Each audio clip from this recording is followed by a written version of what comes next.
Meister Eckhart, the great Christian mystic, has earned himself the title of the man from whom God hid nothing. That's who I'm talking about today on the Lenses That Liberate podcast.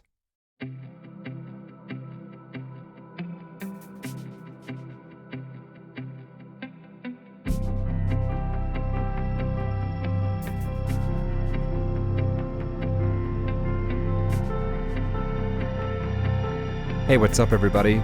It's Derek here, and welcome back to the podcast. Today I'm talking with my friend Stephen Bross. Stephen is very well steeped in the Christian tradition. He's also, like me, has done a lot of exploration in Eastern traditions. So this is a very interesting and rich conversation, I felt. Meister Eckhart is somebody I feel that lived a very embodied life, and you can really feel that from his words. And so I really didn't want this podcast to be just an intellectual conversation. So the way it's structured is, Stephen and I read different quotes from Meister Eckhart and then sit in the transmission. I really enjoyed it, and I hope you get something from it too. So here's my conversation with Stephen Bross.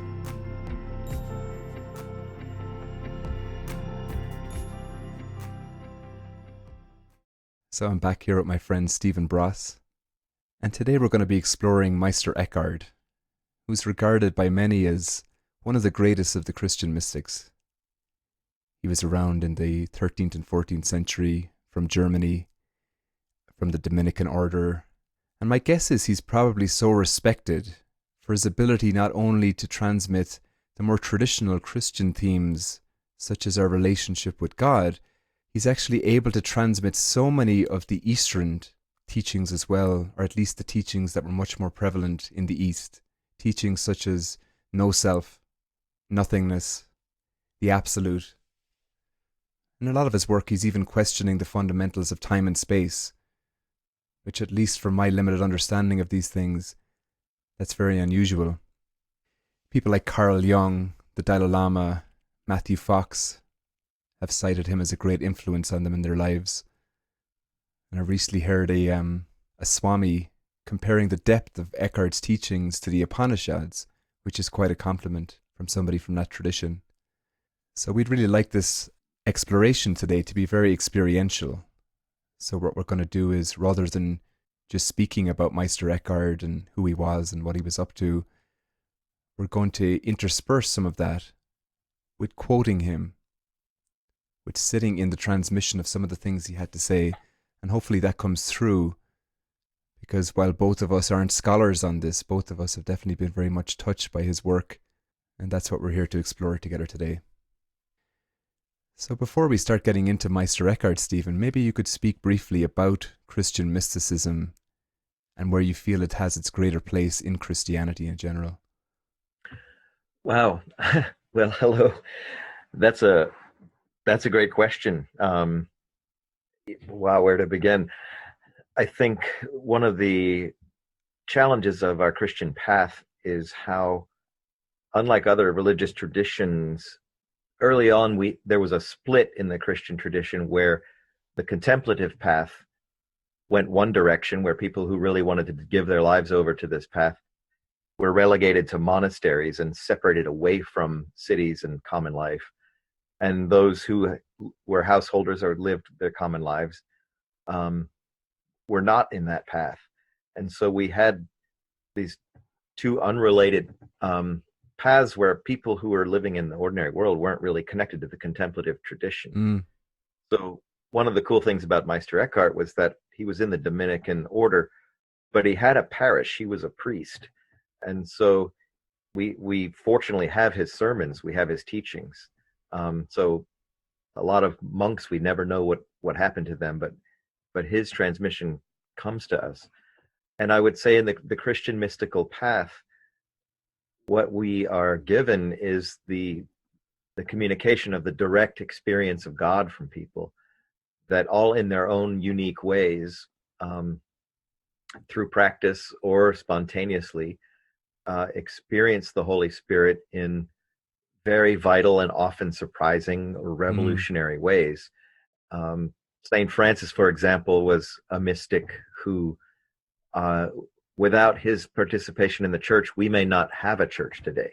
Mm. because in the 13th century, the church had become so corrupt and such a laughing stock among people in how opulent um, and corrupt and distorted it had become as an institution, that it probably wouldn't have survived. But when Francis showed up and brought this radical practice of preaching in the streets, which just hadn't been done, um, and healing the sick and being with the poor, he himself became this radical example of Christ that totally infused the church with new energy and fresh air. And his movement just spread across Europe like wildfire, and you would never expect it because he was inviting people into homelessness and poverty.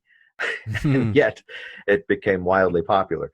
It's an unusual invitation to take off in society, right? Absolutely. Yeah. Yeah. Yeah. So the writings of the mystics are quite inspiring, and a lot of them are really out there. Like um, Teresa of Avila wrote about having really flashy experiences and even encountering demons or the devil that would come and sit on her bed. And um, some of the communications of the mystics uh, are so extravagant that you wonder about their sanity, or you even wonder about their mental health.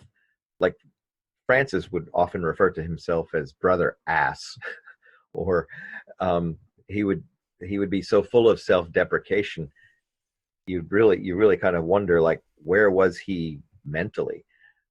So the mystics are often skating that edge between sanity and insanity. Mm. But what to me is most beautiful and powerful about them is just the transmission that comes through their words and the strength and depth of their love.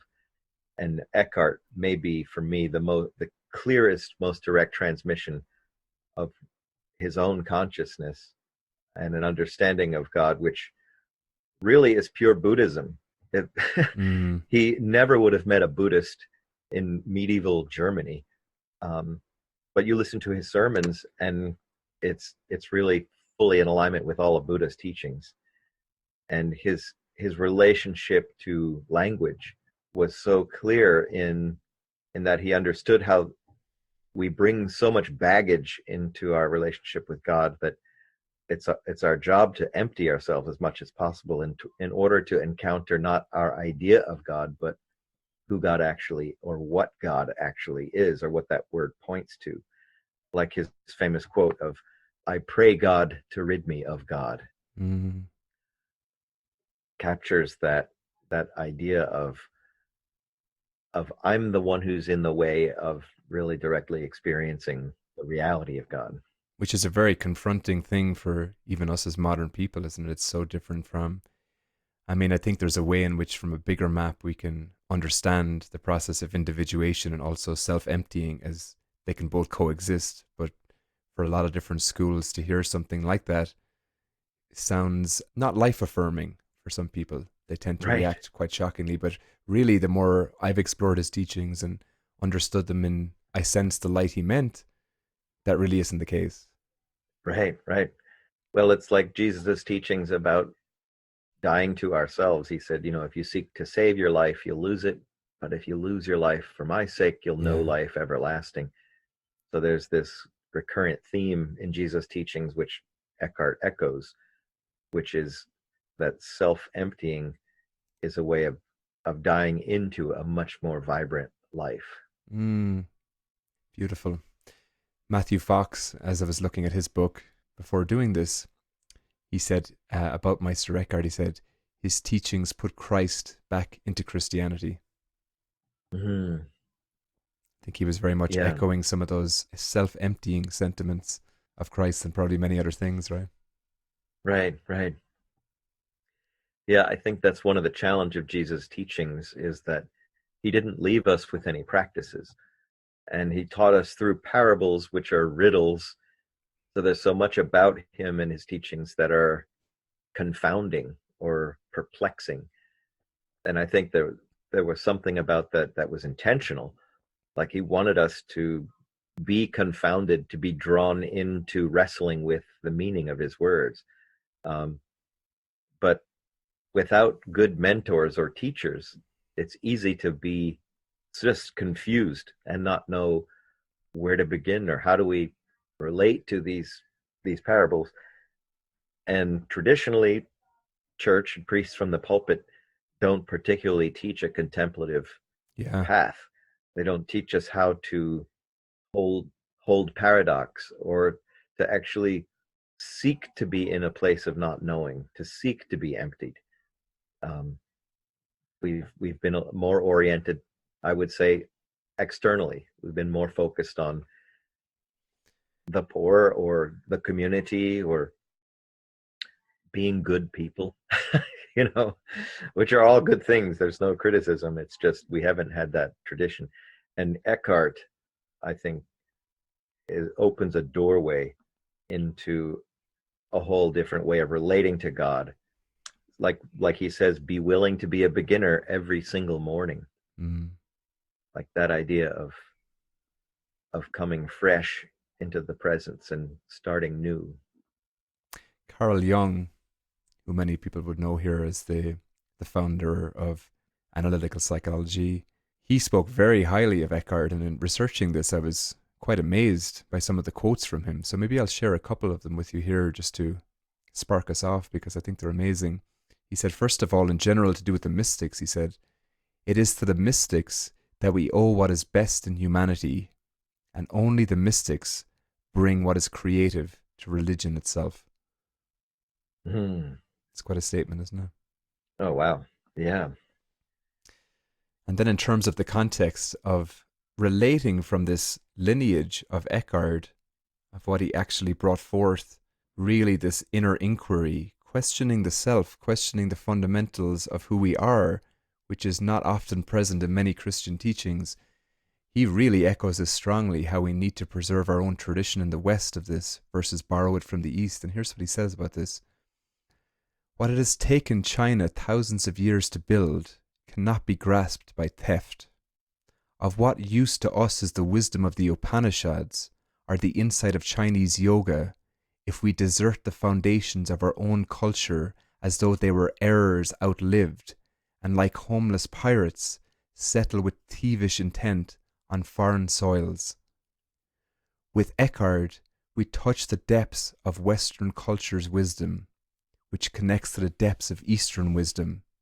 We can reach these depths as we begin to know the truth of the Western traditions as Eckhart lays it out for us.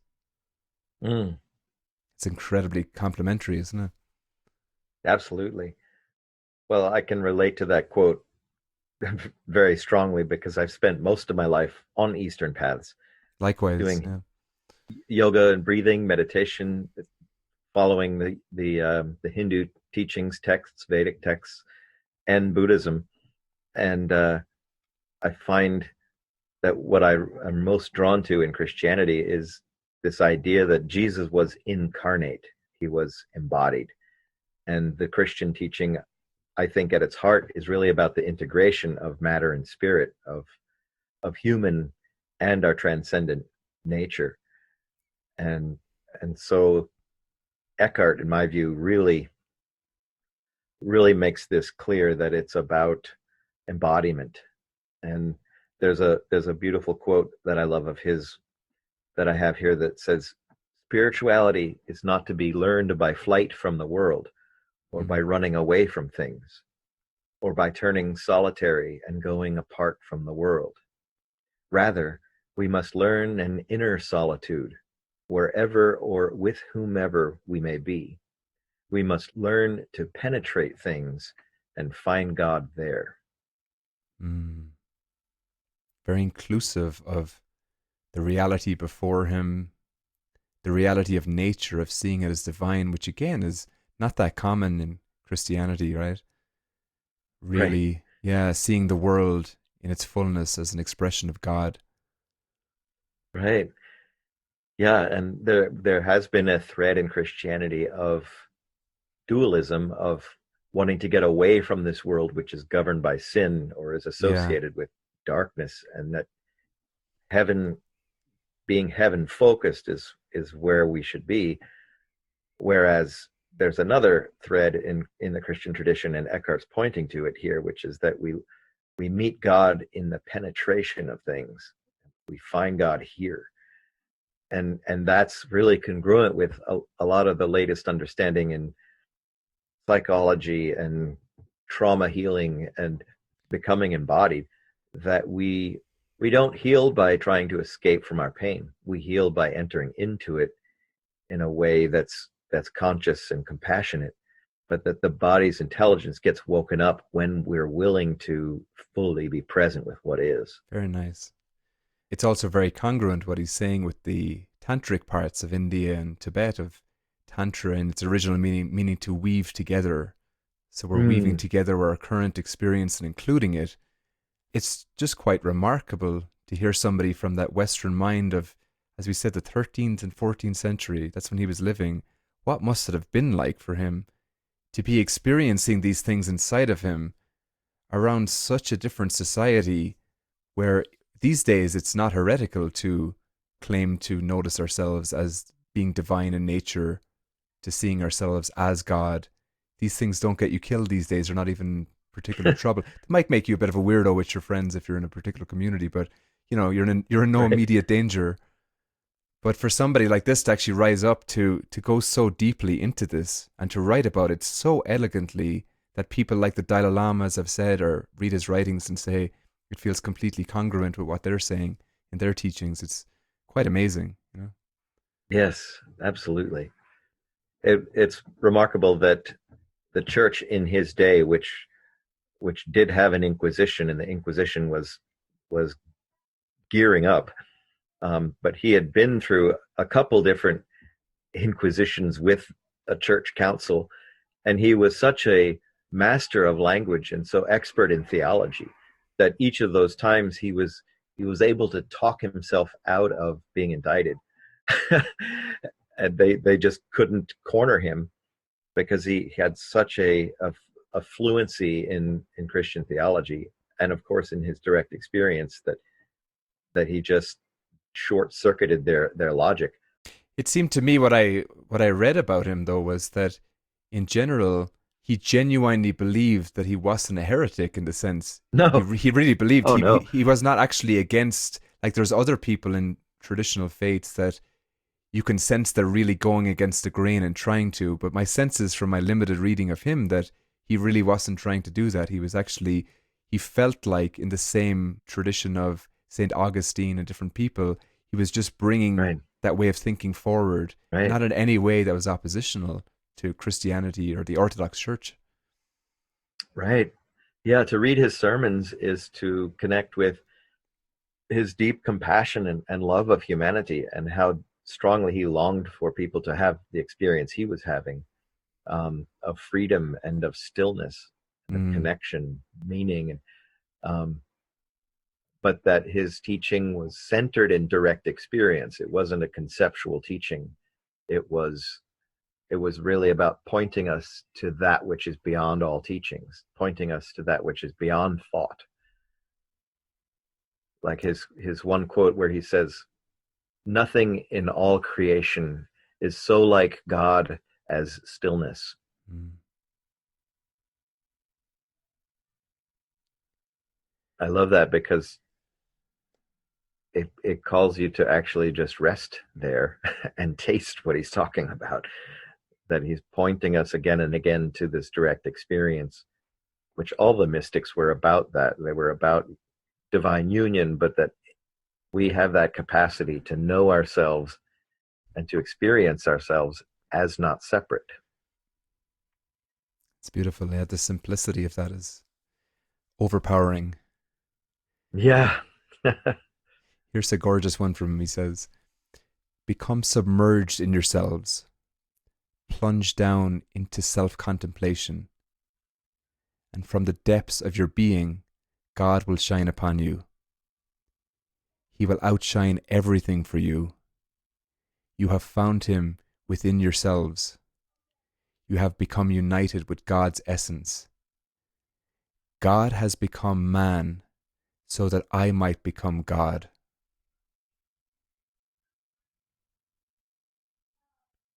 Mm. God has become man so that I might become God. Mm. That, if that's not a description of the spiritual path, I'm not sure what is. Yeah. Yeah, that's gorgeous. Yeah, it's like in the in the Hindu path, the path of bhakti, Mm, uh, which is the Christian path. It's the path of devotion. mm, Um, there is this understanding that God is so abstract, is so transcendent, is so beyond anything we can conceive of. We need something to connect, to like concretize the abstraction of God and make it relatable, make it real, which is where the devotional path comes in.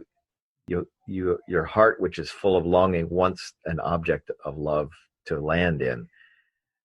And so to me, like, that's what Christ was. He was not only the object of our love, but the the example of what we can be when we are living in our highest capacity as divine. He made visible something that is outrageously abstract. And how could you conceive of a human being who lives at that vibration without an example of it, or who makes the transcendent knowable? that's beautiful. Yeah. Yeah. It's like with his teachings, he's got a very nice balance between, in Christianity, what they would call the Via Positiva and the Via Negativa, Right. where he's able to connect with the unknowable God through positive statements, through love, through feeling the deepest qualities and moving towards that mystery by becoming one with those qualities. And he has a lot of that in his writings. And at the same time, he's able to turn around in a second and present the Via Negativa, the way of unknowing, where actually no quality can capture God, the unknown. Mm. And he's able to move back and forth between the two of these very seamlessly. You can tell from his writings that he's very, very comfortable with that paradox. He's not trying to espouse one to overcome the other. Right. That's for me, when I'm reading somebody's writing, somebody who's able to hold that paradox, and it's a real sign of their depth, their Right. realization. Yeah. Yeah. Well, I think Eckhart, in his description of the Via Negativa, which is self-emptying, or yeah, the merging into the darkness or the void, which to the mind can be terrifying. Um, but he reframes negativa not as negative, but as empty, Mm-hmm. and that it is actually our birthplace, or the place of deep transformation. And our culture has had such a difficult or challenging relationship to death and darkness, wanting to avoid that. But he makes it clear that spiritually, when we open ourselves to that dimension, we're opening ourselves to rebirth. Like, he has the quote, only the hand that erases can write the true thing. Beautiful. So in line with the Taoist teachings too of the Great Way, about finding our place in the Great Way, they are, what he's saying feels completely seamless with that. No gap, you know? Yeah. Yeah. Yeah. Or the Hindu practice of neti neti, That's right. which is not this, not that, not this. It's knowing God through negation, through subtraction, through erasure, that which remains after everything else has disappeared. And I really notice in reading his writings, it gives me faith or hope to die a little more, to let go a little more, to notice in my own emptying like that there's an example of a person that's been filled up after they've been willing to be emptied. It just inspires me to go further with that. Yeah. There's a beautiful one I have here in front of me. This is a translation from Daniel Ladinsky's book. His book is called Love Poems from God. Mm-hmm. And he has some poems in there from Meister Eckhart. And here's this is very beautiful. He says, it's called To See as God Sees. It is your destiny to see as God sees, to know as God knows, to feel as God feels. How is this possible? Because divine love cannot divide its very self. Divine love will be eternally true to its own being, and its being is giving all it can at the perfect moment. And the greatest gift God can give his own experience, every object, every creature, every man, woman, and child has a soul and has a destiny of all, to see as God sees, to know as God knows, to feel as God feels, to be as God is. Mm. Ken Wilber has this beautiful teaching around the 1, 2, 3 of God, Ken Wilber being the founder of integral theory, and he calls it also the 3 faces of spirit.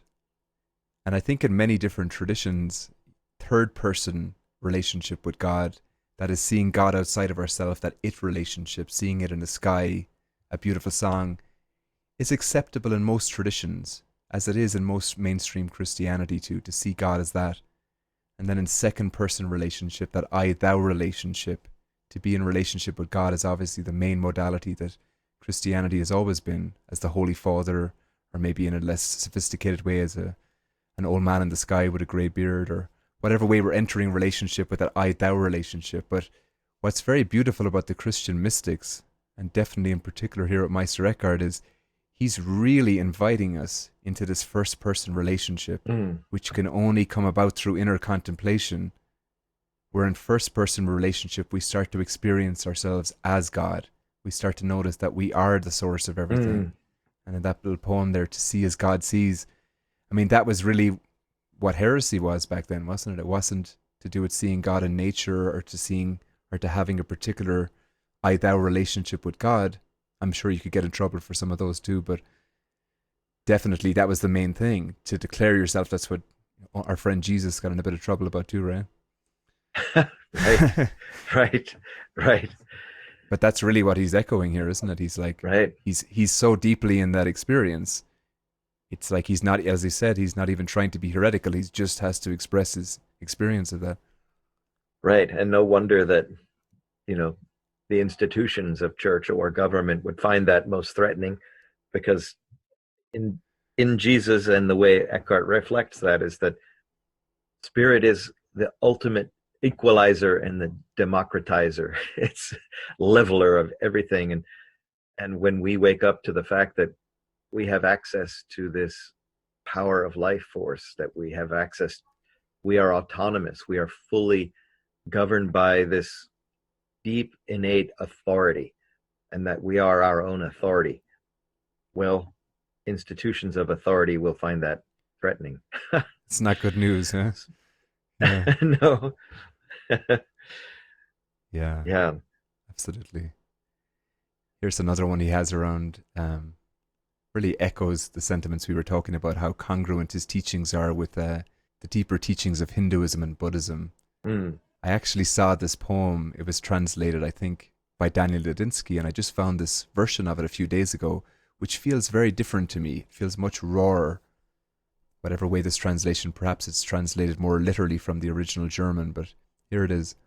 He says, "When I dwell in the ground, in the bottom, in the stream, and in the source of the Godhead, no one asked me where I was going or what I was doing.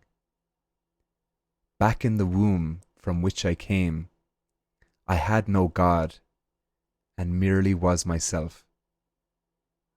And when I returned to God and to the core, the soil, the ground and the stream, and the source of the Godhead, no one asks me where I am coming from or where I have been, for no one misses me in the place where God ceases to become."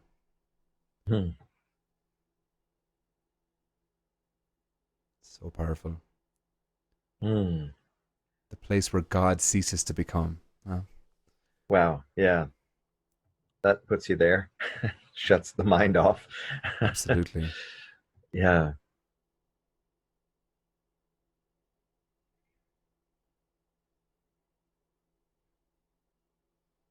That makes me think of this other quote of his where he said, theologians may quarrel, but the mystics of the world speak the same language. Mm. And I love that because that quote you shared reminds me of Rumi, and the way Rumi's poetry often talks about this theme of death, death to the small self, or awakening to that larger emptiness,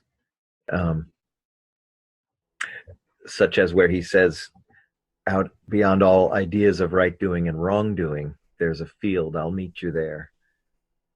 When the soul lies down in that grass, the world is too full for words. That's beautiful. Yeah, even the words each other make no sense. You can really sense from Eckhart's writings here that there's a man that'd probably be able to lie down in that field pretty seamlessly with Rumi and have a good laugh together, you know? That's right.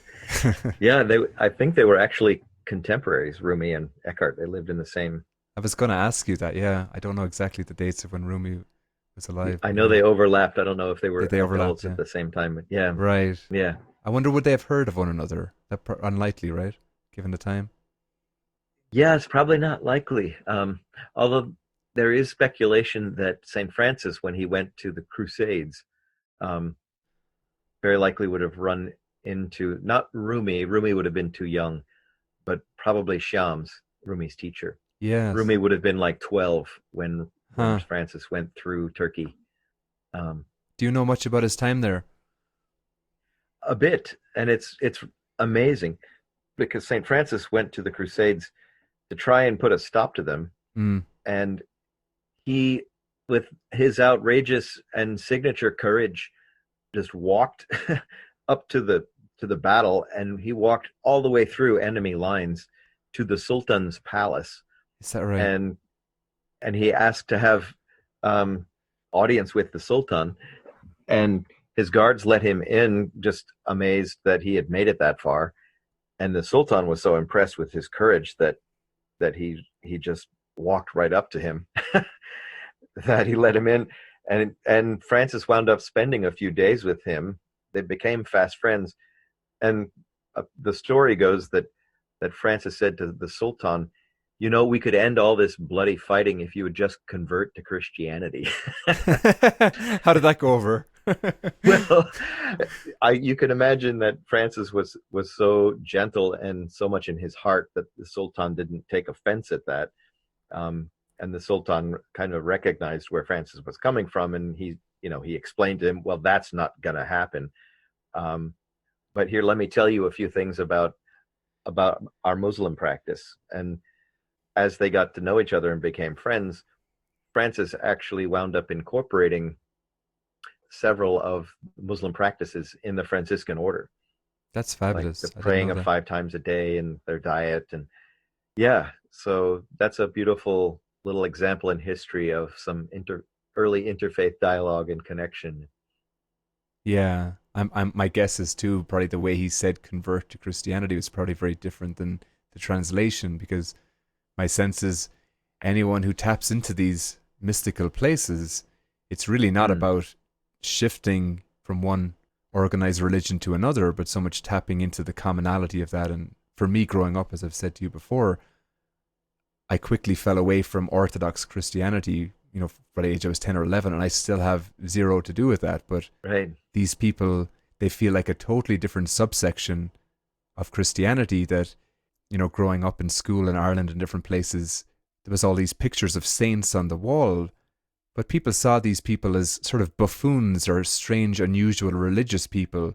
But really these mystics and people who were aligned in this sort of way were actually renegades and rebels and heroes, actually. Like you said, I mean, that story, anybody who's interested in heroism would really, respect that story you just said around St. Francis, wouldn't they? Of like his bravery to actually go in and do something like that. That's clearly a man that's connecting with something much deeper than his own life to do something like that. That's driven by something much beyond his own self-preservation, Oh, absolutely. Right. It's an incredible story. Yeah. The Buddhists and different teachings are I mean, this is a phrase right out of Buddhism, isness, which Right. is beingness. And the way this next quote I'm going to read from Meister Eckhart here is translated as the same word. He says, "Now the moment I flowed out from the Creator, all creatures stood up and shouted, 'Behold, here is God.' They were correct. For you ask me, who is God? What is God? I reply, isness. Isness is God. Where there is isness, there is God. Creation is giving of isness from God." Mm. I mean, if you were just to take that word out of God and replace it with something different, you could easily find that in one of the suttas, wouldn't you? Yes. The old Buddhist text. Yeah. Well, that's gorgeous because it makes God not a noun but a verb, and so God isn't an object, but God is pure being, which is itself verbing, or it is continually bringing itself into creation as existence itself, That's right. isness. Yeah. I've had that experience like in meditation of noticing that in that meditation I can't find an I, like Mm, I can't locate a self, or there isn't a, like if I were to speak anything that were true, it wouldn't be I am, that didn't have the sense of the attribute of truth, but to just say is felt very true. And it's like in that deep place of meditation, we are that isness, we are that pure being, that I think a lot of traditional Christianity can get caught up in objectifying God, or making God, or even Christ, known entities. Whereas throughout the Bible, God is always saying through scripture, my thoughts are not your thoughts. I am unfathomable.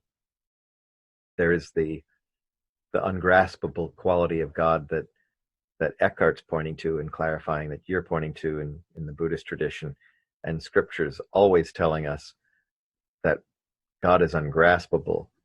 And even in Isaiah, where there's the line, be still and know that I am God. It's that stillness that Eckhart refers to. Nothing in all creation is so like God as stillness, that that it's that direct experience and communion that reveals to us what God is, or what that word points to. it's beautiful again watching the way he's seamlessly moving between that map of Ken Wilber's of those three different ways of relating to God. So Hmm. when I'm looking at that quote of isness, it's like again that it way of seeing things. He's seeing it everywhere, God and the isness. Or that Right. quote from Isaiah, you said of be still and know I am God. It's that first person relationship. And Eckhart's ability to include all three of them. Imagine how unusual that must have been back then for Hmm. somebody to be the living embodiment of seamlessly conveying that to people. It must have been Right. so unusual to have that level of integration. Whereas, as I said, it's clear from his writings that he's not differentiating in any kind of hierarchy between the personal relationship with God, seeing God everywhere as creation, or knowing oneself as God at their core. Right. Right.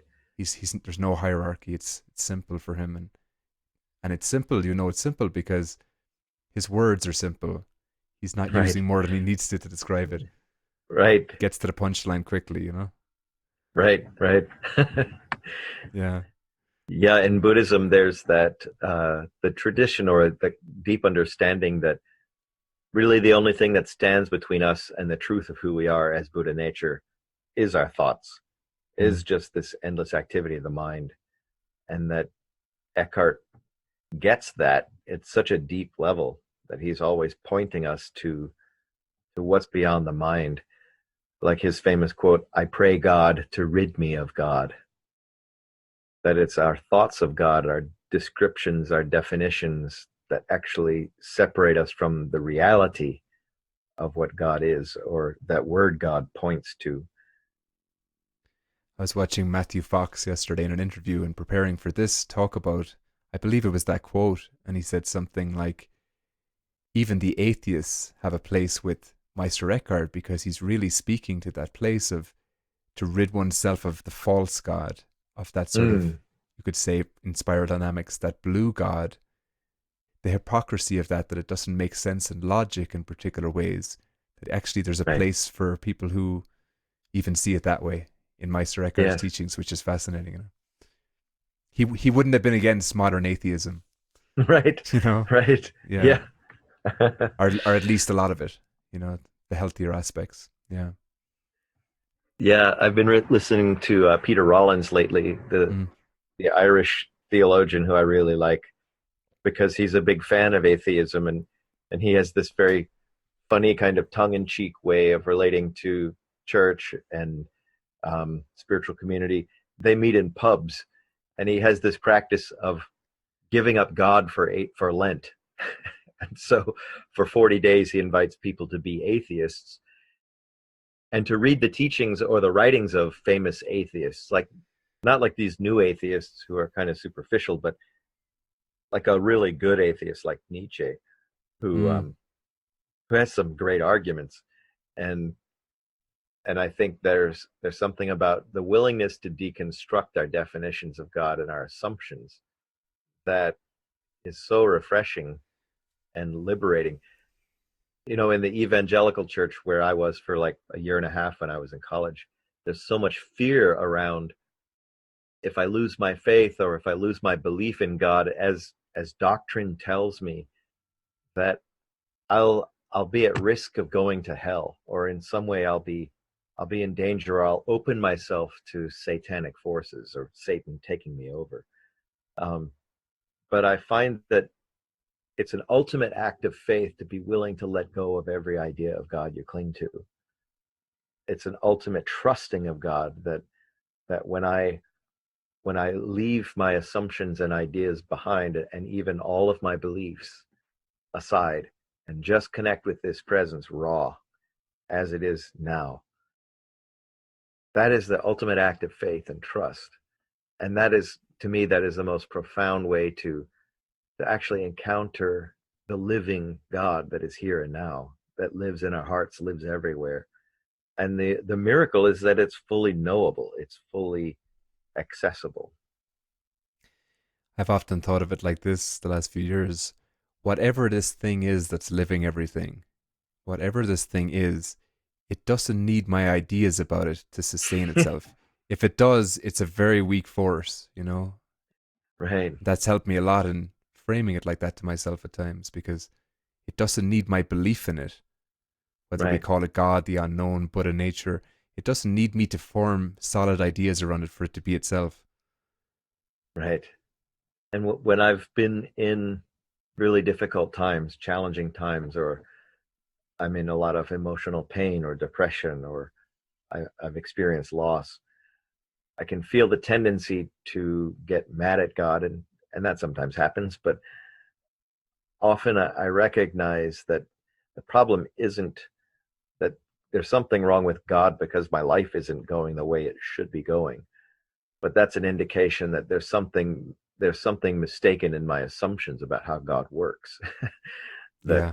that when things don't go well, it's actually probably a case that I need to revisit my definitions of God. Hmm. That's a humble way of looking at it. Yeah. I like that. Yeah. Here's the nice quote from Eckhart to do with free will and being with the mind. The freer the mind is, the more powerful and worthy, the more useful, praiseworthy, and perfect the prayer and the work become. A free mind can achieve all things. But what is a free mind? A free mind is one which is untroubled and unfettered by anything, which has not bound its best part to any particular manner of being or devotion, and which does not seek its own interest in anything, but is always immersed in God's most precious will, having gone out of what it is its own. There is no work which men and women can perform, however small, which does not draw from its power and its strength. Wow, that's so powerful. Isn't it? I was reading these last night, as I said, in preparation for this, and I was just blown away by some of them. Yeah.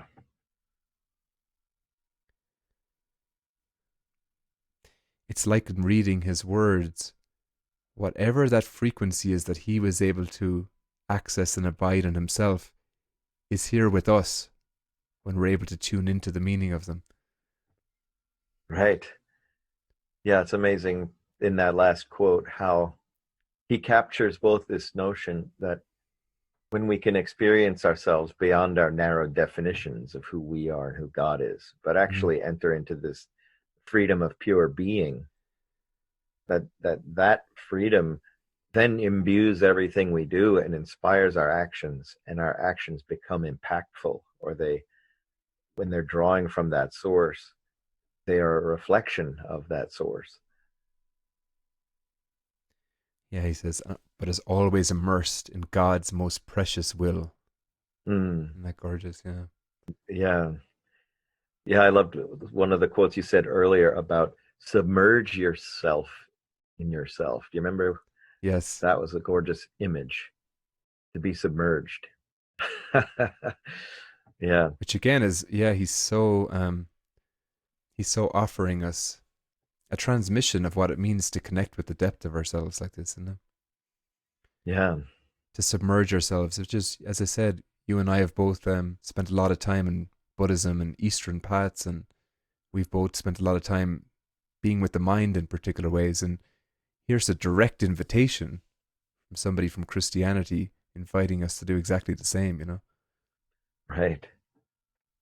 Yeah, I think Christianity, or the teachings of Jesus, carry with them such an interesting and paradoxical relationship to religion and to the institution of the church. There's this paradoxical, revolutionary kind of subversion or revolutionary deconstruction of religious institutions, that Jesus was kind of deconstructing the temple or the Jewish tradition, while at the same time bringing in something utterly new and fresh. And that there's this, it's like the hand that erases everything it writes. There's this perpetual becoming and dissolving, becoming and dissolving, becoming and dissolving. And this recognition that once you kind of grasp onto something, or it crystallizes into a belief or an idea or a doctrine, that if it's crystallized, then it's no longer in that flow of divine truth, and then that just leads to separation and suffering. That quote you were saying around ridding ourselves of God, I think really speaks to what you're saying, doesn't it? That false, any idea of God. Right. Yeah. Yeah. No false idols. Yeah. Right. Adyashanti talks about when the ego sees the void or sees the emptiness of self, it's terrified, because that looks like death. It looks like the end. And it is. But he said the void that you're looking at is your own self. And so, like, if you when you have the experience of letting go into that void, you realize that there was never any falling, or there was never any place to go to other than here. Like Trungpa Rinpoche would say that the bad news on the spiritual path is that we discover that we're in free fall, that there's nothing to hold on to, there's no grips, there's no concepts that will save us. But the good news is that there's no bottom. Yeah. So there's nothing to hit. Yeah, I definitely resonate with that. I think when you're speaking about the void, I've definitely experienced the terror of the void many, many times. I've experienced dying into the void many times, and I probably have many, many more dyings to go into that void. It seems like a repeatable process until you reach the bottom of it. But yeah, I really resonate with that for sure. Yeah. Here's another one from him around surrendering to God. He says, and so in my view, the most important thing of all is that we should give ourselves up entirely to God, whenever he allows anything to befall us, whether insult, tribulation, or any kind of suffering, accepting it with joy and gratitude, and allowing God to guide us all the more rather than seeking these things out ourselves. Mm. For me, that quote is more like an aspiration, because I definitely, I don't take well to insult in lots of places, and I definitely don't feel joyous when tribulations are coming. But when I hear that quote, I wouldn't try to emulate it so much, be inspired by it. I Yeah. wouldn't trying to act that way for me has never worked. Trying to act more pious than I am, or trying to be different is not in my vernacular. For some people maybe that works, but when I read that, I'm Mm. inspired that somebody has found a way of living with suffering and living with what befalls them, as he said, and meeting it with joy. It's inspiring for me to think that somebody can come to that place in an authentic way, you know? Yeah. Yeah. Yeah. Well, it's remarkable, I think, how wise that teaching is and how connected it is to our own biology. Because I think what a lot of spiritual teachings show us is that our spiritual wiring and our biological wiring are inverse to each other. That biologically we are conditioned, or we are wired to contract in the face of any kind of threat, to defend, to run, to actually become more dense. Whereas in the spiritual truth, like Eckhart's pointing us to, that the invitation is that when you're in the face of that darkness, or you're in the face of suffering or some kind of challenge, that the invitation is actually not contraction, but to expand into it, Mm. to open to it, to become transparent. And in doing that, then what's challenging reveals to us another dimension that we aren't connected to, which is beyond the biological. It's actually the transcendent, or it's the spiritual dimension that can reveal itself perhaps most powerfully through suffering. And there's a quote of his where he says, "Truly, it is in the darkness that one finds the light. So when we are in sorrow, then this light is nearest of all to us."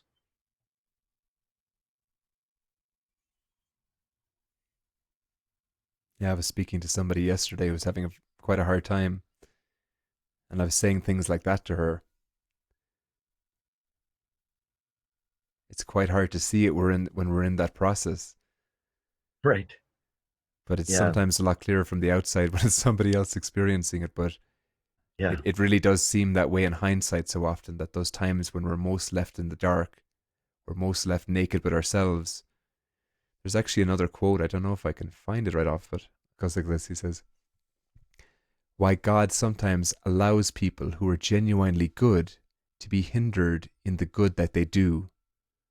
God, who is faithful, allows his friends to fall frequently into weakness, only in order to remove from them any prop on which they might lean. For a loving person, it would be a great joy to be able to achieve many great feats, whether keeping vigils, fasting, performing other ascetical practices, or doing major, difficult, and unusual works.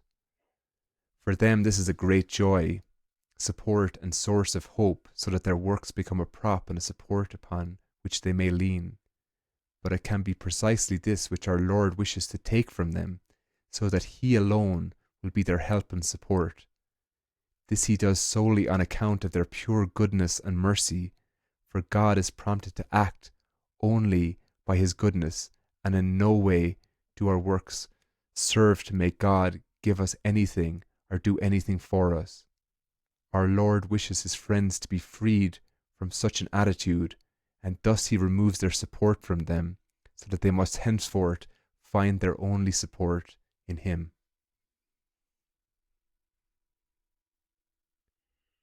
Hmm. That's so beautiful. It's like it underscores this understanding that God's love for us is primary, and God's desire for us to know that love, to be in that love, is everything. and that our works are what they are, but that there's no confusion that those works are in any way related to God's love. It's like the opposite of the way we get conditioned, that love on this plane is for the most part conditional, and that to really touch into the unconditional love of God is to know that our works are really ultimately just another way to know God, and that God's love for us supersedes everything. I certainly notice my habitual pattern, almost no matter what anything happens, is to doubt that, to immediately go into some form of self-referencing and finding safety inside of myself or something, that doesn't seem like it should be happening. As I said again, what I get from reading that is inspiration, actually, just to take another step into the water, to wade in a little deeper, that there's somebody who's really gotten their feet wet, and probably a lot more than their feet, and they're really imbibing that and transmitting that, and I find it very inspiring. Their conviction that this universe is actually fundamentally good, that even though things can look really bad at times, that we don't pretend that they don't feel bad when they feel bad. But in having people like this who've really entered into their darkness, into their pain, and they've transmuted it, and they've come to see with deep clarity and certainty inside of themselves that this universe fundamentally is good. It's made of goodness. It's very inspiring. Yeah, beautiful. Here's another beautiful quote he has around devotion. He says, "For however devoted you are to him, you may be sure that he is immeasurably more devoted to you and has incomparable more faith in you. For he is faithfulness itself. Of this we can be certain, as those who love him are certain."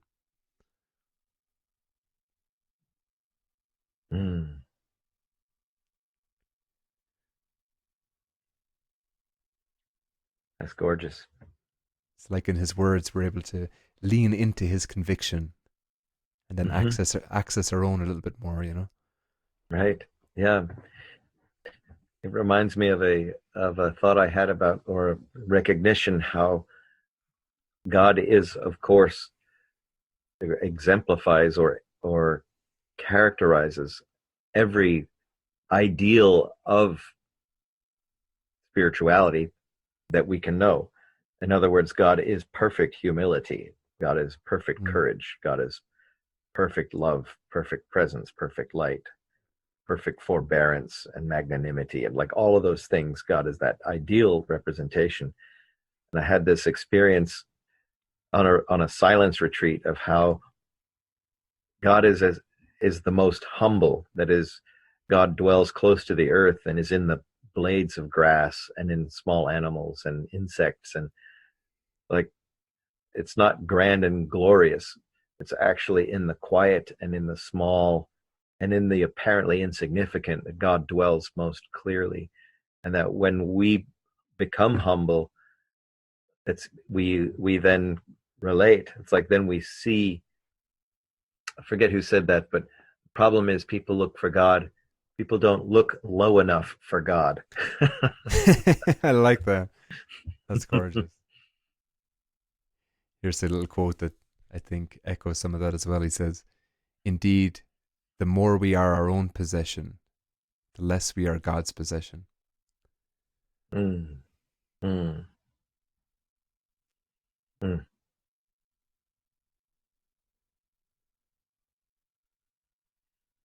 Yeah, it calls to mind the first commandment, that you should have no gods before me, and that really the extreme interpretation of that commandment is that to have any other gods before God is to have anything, including thought, including anything we would rely on or depend on, or assumption about who we are, how the world is put together.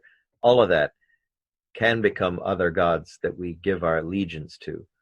Whereas when we come into the presence, still in stillness and in silence, and not engaging or indulging thought, then God is primary.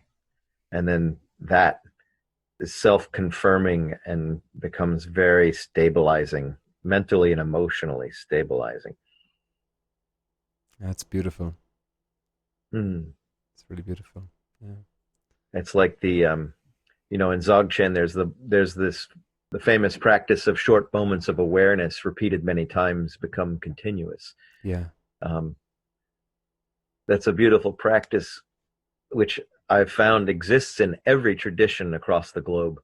Every tradition has some version of that, of stopping your life in the moment and pausing and just being with pure being for a short while. Brother Lawrence, who was a medieval French monk, um, who was a cook, basically came up with the same practice. He called it the holy moment, and he was this cook, and he was frustrated because he couldn't join in with the other monks in the rhythm of the day and in their prayers, and because he was always either buying or cooking food or cleaning, and he realized, like, he could actually pray with them in short moments, and he would just pause for like 30 seconds and tune into the Holy Spirit and then continue with his day. And because he did this practice so frequently, he quickly became like very full of light, and he became famous, and people would come from all over the place to seek his counsel. And all the brothers were like, what are you seeking the cook's counsel for? but That's amazing. he became quite awake. And I've done this practice, and I find it's extremely powerful because it captures everything Eckhart's talking about in terms of ridding ourselves of God and becoming empty and still. And this, when we come into the present and just be present with being, what's happening is we're not, at least for that time, we're not giving energy to thinking. And it's those thoughts that become gods before God. And so in the presence of God, when we're just in presence for a short moment, we're in the truth. And in the Dzogchen tradition, that repetition establishes that experience in us more and more deeply, so that it becomes integrated. And then it becomes more our daily lived experience, what that source is, and that we live from that freedom. Well, it's beautiful in that story you're speaking about Brother Lawrence, that probably the reason it became so embodied and real for him is because it arose from him from the inside out. It wasn't something that a tradition was imposing upon him. So because it was so organic to him, it sort of took root in him and inspired many other people. Right. And it's amazing how many other traditions, as you say, have that practice. Maybe in Islam, they have the call to prayer 5 times a day. And when I was growing up in Ireland, we have the Angelus every day at 6 p.m. for 1 minute, even on the main TV channel in Ireland, RTE. They would always have this 1 minute where they would have a pause and they would just show beautiful scenes from nature. And of course, nobody really educated us around us as to what to do with that. It was just this sort of, we're just watching scenes as children or teenagers growing up. But when we understand it in the context of what we're talking about here, it makes so much sense having these pauses. But it often doesn't work, as I was saying, when it's imposed from the outside, at least unless there's other people around us really embodying that way of being. Right. Whereas for that person, it really came from the inside out. So it was something that became truly meaningful for him. Yeah. Right. Yeah, it's amazing. He just intuited how powerful that would be, and it had a tremendous effect on him. He wrote a little pamphlet on the practice, and you can find it. It's just called The Practice of Brother Lawrence, and well worth a read. Yeah, I mean, it's actually similar to the Jesus prayer in the Orthodox tradition, which in its fullest expression or version goes, Lord Jesus Christ, Son of God, have mercy on me, a sinner. You can do shorter versions of that, which is just, like Lord Christ have mercy, or just Christ have mercy. But in that tradition, they would be saying that prayer internally all the time. St. Paul had that verse where he says, "Pray continuously," and so in the Orthodox tradition, that's how they interpret that verse, and it's another way of stilling the mind, or at least not engaging the mind in thought. If it's like a mantra, it's caught up in its own internal activity that's pointing to God. That's like another practice for how we come into the mystery of God in a way that we're not referencing our mind. Yeah, I've been thinking a lot about prayer recently, or reinterpreting it in my own being, and it's like, if we feel we can do something in any moment that can help, that's useful to us, by all means go ahead and do it.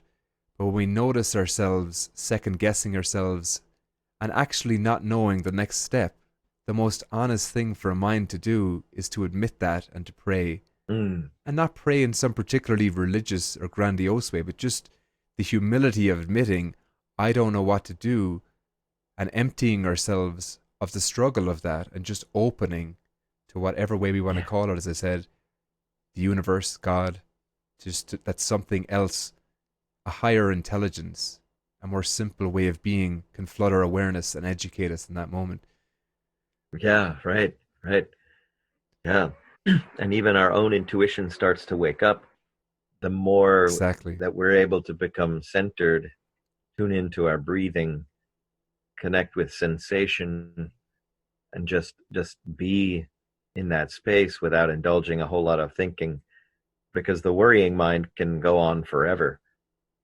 But when we're present to breath and sensation, there's like that deeper intuition can come to us, and we get insight, or we get stirrings of, you could say, the Holy Spirit or our own higher intelligence about what's going to be of most benefit to us and others. Beautiful. Here's another quote from him. He says, "So how then should I love God? You should love God non-mentally. That is to say, the soul should become non-mental and stripped of her mental images. For as long as your soul is mental, she will possess images. As long as she possesses images, she will possess intermediaries. And as long as she possesses intermediaries, she will not have unity or simplicity.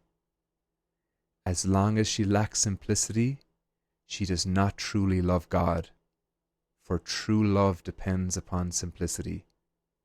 Indeed, you must love him as he is one, pure, simple, and transparent, free from all duality, and we should eternally sink into this one, thus passing from something into nothing.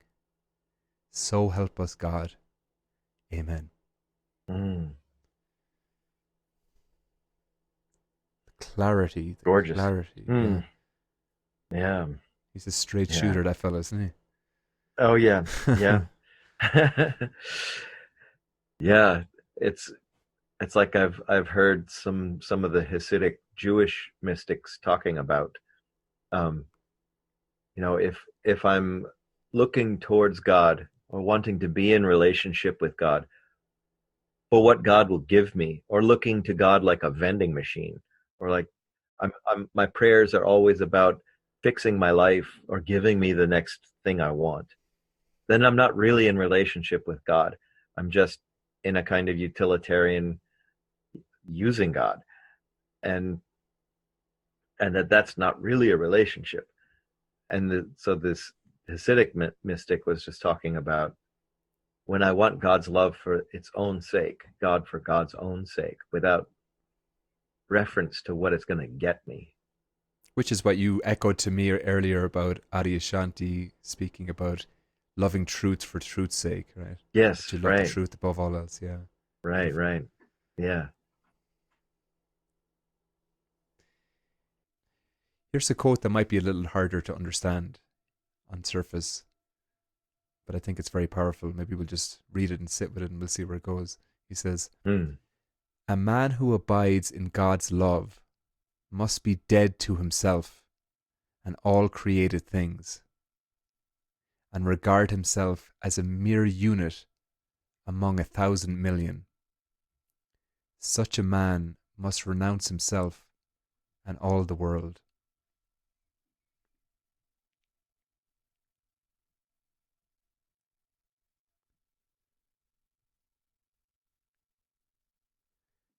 Mm. So this would seem perhaps a little more controversial in the way it's presented, perhaps in the Via Negativa, Right. as the taking away, but only in paradoxical nature to it, right? Right. Yeah, well, I think there can be a fine line between self-emptying and self-deprecation. Well said. And of course, there's a long history in the church of the abuse of that notion of the emptying or the dissolving of the ego, and how some other people are all too happy to help you Yeah. in that process. God damn, Allow yeah. me to help you unravel your ego. But I think, in its healthy aspect, it's really just about telling the truth, or embracing the fact of our small self, that our small self really is in the universe utterly inconsequential. We're just a speck of dust, or a speck of a speck of a speck of dust, and yet, because we are this timeless consciousness, this timeless awareness, we are inseparable from the timeless awareness that is God. And so we're both all that is, and we're utterly nothing at the same time. And that the willingness to see the emptiness of our, or you could say traditionally, that our own poverty is the actual opening to seeing our timeless nature, our divinity. I was in the cemetery yesterday, and I was walking, and I was just there was something almost comical about all these monuments and elaborate grave sites that were in the cemetery. Most of these graves were there from like the late 19th century, early 20th century. And so there were some pretty elaborate marble and granite sculptures and obelisks and mausoleums.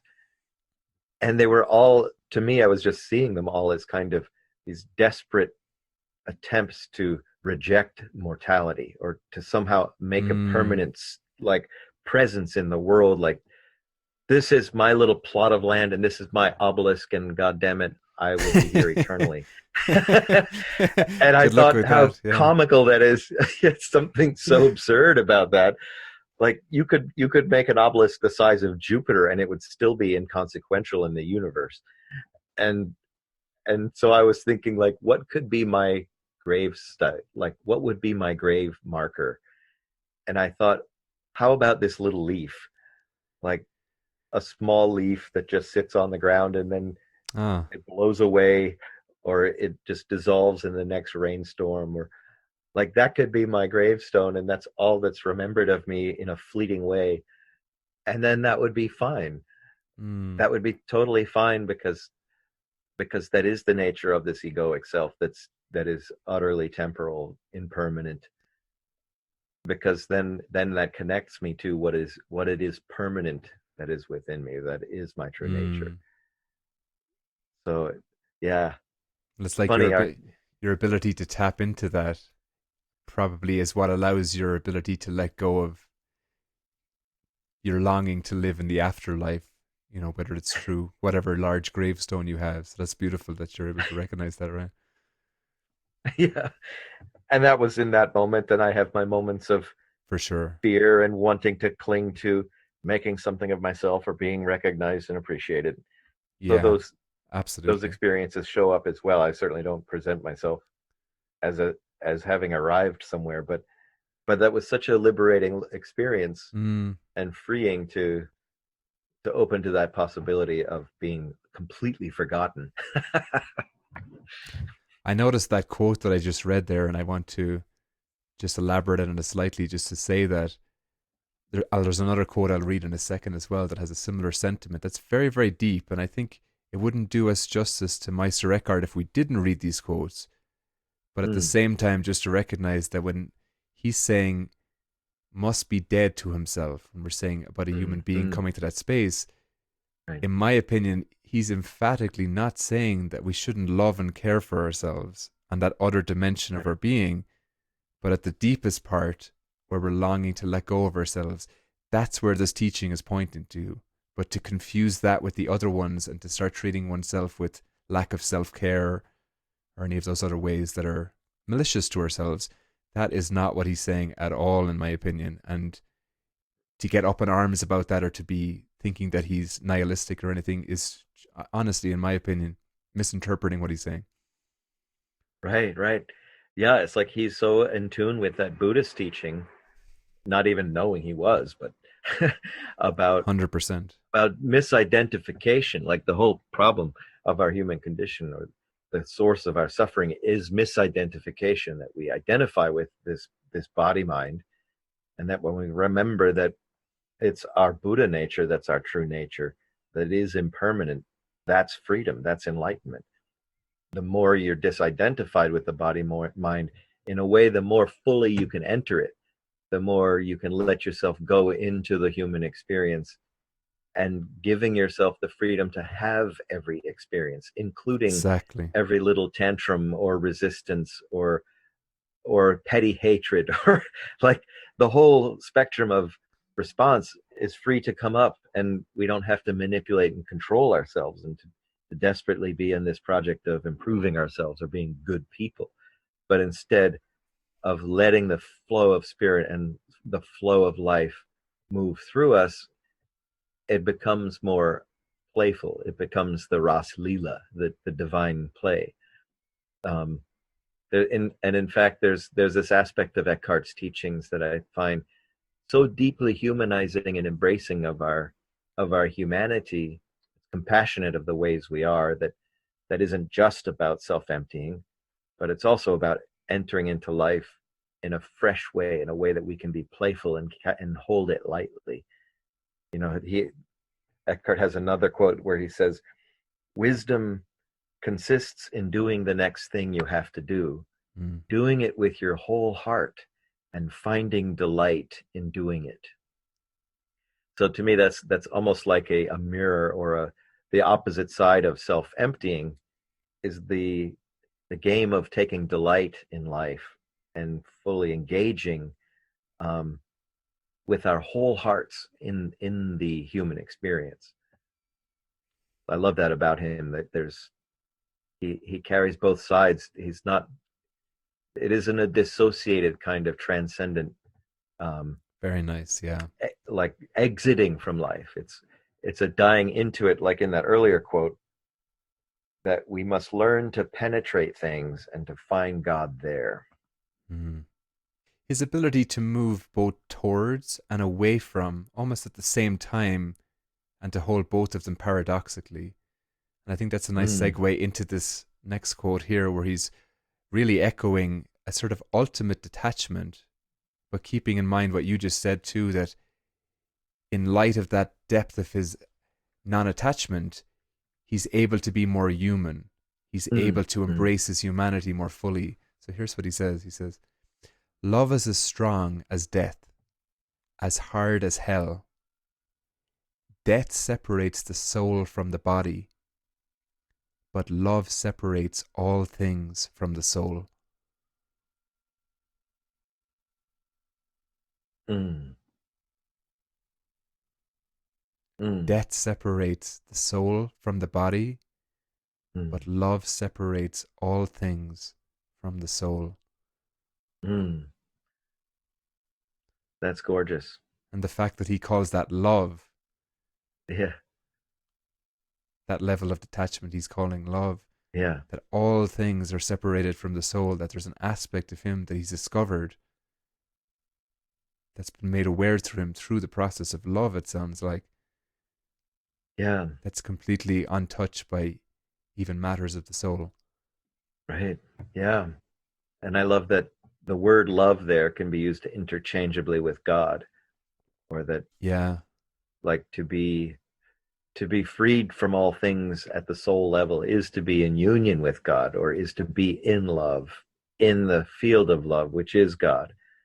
And I've had that experience of noticing how my love of God and God's love of me is intertwined, and is so strong that I lose a sense of who's who.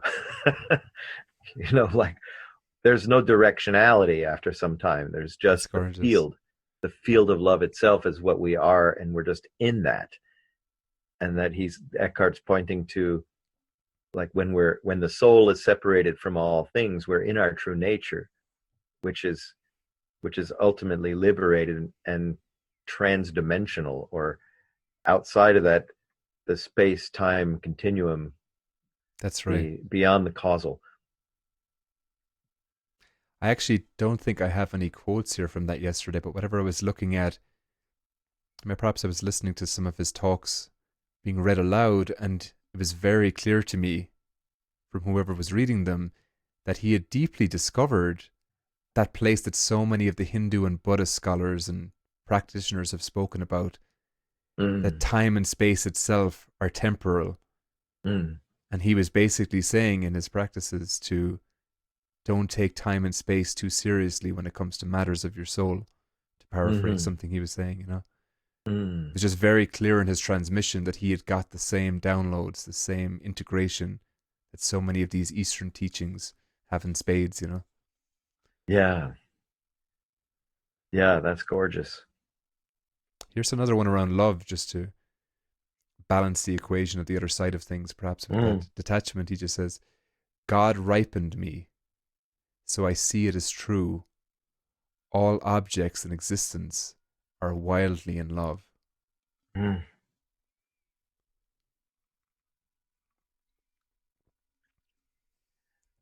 That's beautiful. That makes me think of the Sufi orientation to this passionate love that we can have for God, that's like that of a lover. Mm, That love is like this all-consuming fire, um, that just utterly takes up everything that it touches. that's gorgeous. Mm. Here's another one. He says, this is another one, a translation from Daniel Ladinsky. He says, it's called Expands His Being. He says, all beings are the words of God, His music, His art. Sacred books we are for the infinite camps in our souls. Each act reveals God and expands His being.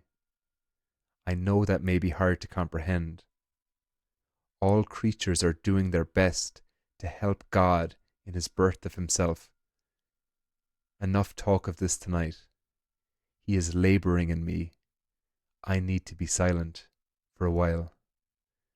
Worlds are forming in my heart.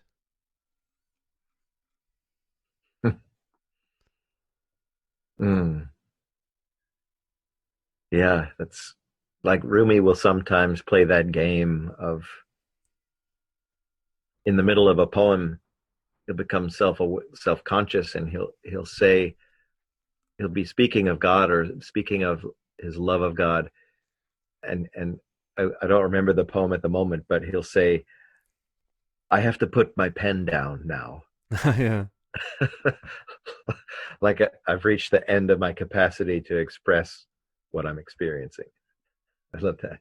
it's so beautiful. Yeah, there's something in Daniel Ladinsky's translations too, which, as we've spoken about before ourselves outside of this, his own transmission is coming through. And I think the fact that he's translated a lot of Rumi and Hafiz as well, there's something as I'm reading that poem that I can feel Hmm. the vibration of those people kind of perfuming through as well. Right, right. Yeah. Well, that's great, Stephen. I think I think that's enough for today, huh? Yeah, it's great. Great to explore all that with you. Yeah, very Yeah. enjoyable. Anything else you want to say in closing about Eckhart or any of these other things? Well, it's just really wonderful to soak in his words with you. And there's so much potent transmission in them. It's just another reminder of how someone who has such clarity like he has, Yeah. it's a miracle to me that so much potency can come through those words and hit us, and we can taste where he was, or they can actually put us there, which is a miracle to me, that words have that power to take us beyond the words, to take us into that empty space. And we can talk about this all day long, and everyone who might be listening to this can also sense that space he's pointing to is so vast. It's so much bigger than anything we could ever say about it, and yet he miraculously captures it. So well, given what you just said, I feel like I should share one more because it really encapsulates just what you said around words. He says, "The spirit's hands, they can be a great help. Words, they can become the spirit's hands and lift and caress you." So maybe that's a nice note to end on. Yeah, gorgeous. Yeah. I love that. Yeah. All right. Thanks, Stephen. So welcome. Until next time, huh? Yes. Thank you, brother. Yeah. So that was my conversation with Stephen Bross. Stephen runs a really beautiful Christian gathering in Boulder. I think he does it every 2 weeks when he's in town. If you'd like to find out information about that, you can go to his website, mysticheart.net. And if you'd like to find out about the work I offer, you can go to lensesthatliberate.com. All right, everybody, take care.